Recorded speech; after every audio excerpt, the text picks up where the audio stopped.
আলামিন কোরআন শরীফের ভিতরে বলেছেন লাশ-শামসু ইয়ামবাগি লাহা আন তুদরিকাল কামারা ওয়ালাল লাইলু সাবিকুন নাহার ওয়া কুল্লুন ফি ফালাকি ইয়াসবাহুন।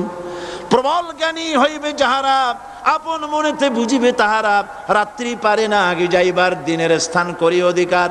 চন্দ্র বাদে না সূর্যের গায়েতে, সূর্য পারে না চন্দ্রকে ধরিতে, যার যে স্থান বহাল রাখিয়া ভ্রমণ করিছে খোদাকে ডরিয়া। একটি নির্ধারিত সময় সীমা পর্যন্ত আপন আপন কক্ষপথে সব দৌড়াদৌড়ি করবে, কারো সাথে অ্যাক্সিডেন্ট হবে না কারো। ওয়াকুল্লুন ফি ফালাকি ইয়াসবাহুন, যা আছে মহাশূন্যে সব ঘুরতেছে। কে বলে?